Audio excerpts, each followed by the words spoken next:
Si on vous dit chignon, eyeliner, tatouage et voix unique et puissante, vous pensez évidemment à Amy Winehouse. Et si vous ne la connaissez pas, ce n'est pas grave, car son biopic Back to Black, sorti le 24 avril dans les cinémas, est là pour vous faire découvrir cette artiste dont la voix faisait vibrer les cœurs de centaines de milliers de fans. Le biopic, réalisé par Sam Taylor Johnson, retrace la vie d'Amy Winehouse entre ses 17 ans et ses 27 ans.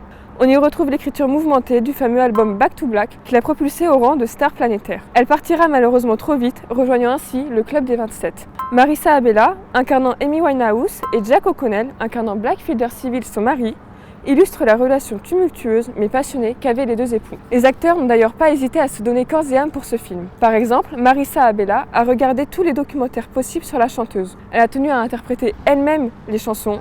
Elle a rencontré sa famille et a joué avec les musiciens d'Amy Winehouse. De son côté, Jack O'Connell a rencontré le vrai Black Fielder Civil pour s'imprégner au mieux de leur histoire. Le sujet de ce film touche particulièrement la réalisatrice puisqu'elle a rencontré la chanteuse pour la première fois alors qu'elle n'était pas encore connue lors d'un concours de talent. Alors pour connaître les impressions du Club Média, restez avec nous.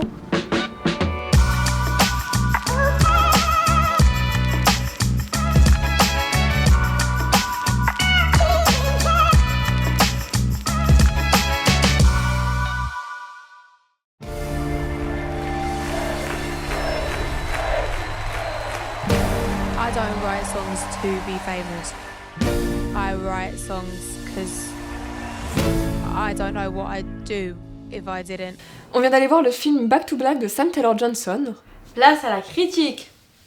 Alors moi personnellement j'ai assez aimé le film. Je trouvais que c'était bien le fait que l'actrice elle interprète elle-même les chansons de Amy Winehouse. En plus elle imite plutôt bien la voix, même si évidemment on a quelques différences.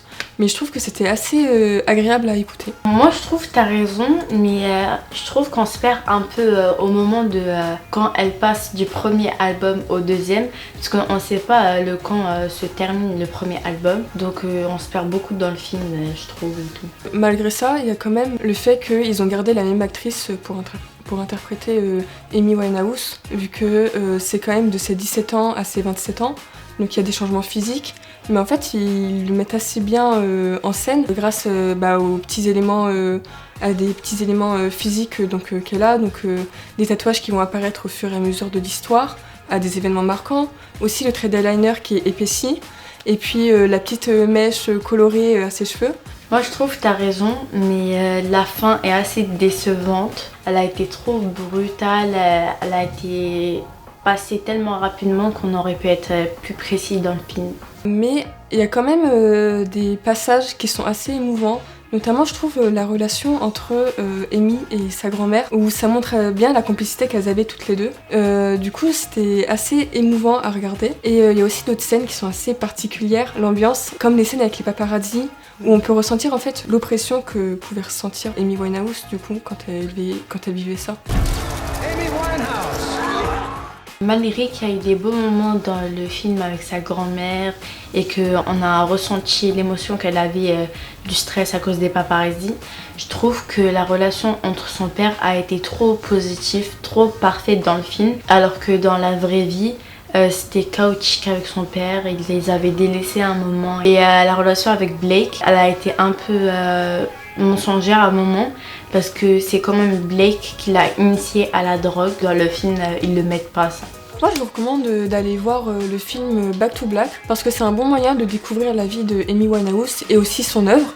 Donc certes il y a quelques points négatifs où voilà ça reste assez superficiel, mais c'est un bon biopic. Moi je vous recommande plutôt le documentaire Amy parce que c'est plus détaillé sur sa vie, c'est plus fidèle. Il y a ses parents qui participent, donc franchement foncez. Alors rendez-vous le mois prochain pour la prochaine critique cinéma du Club Média. I want to be remembered for just being me. Black.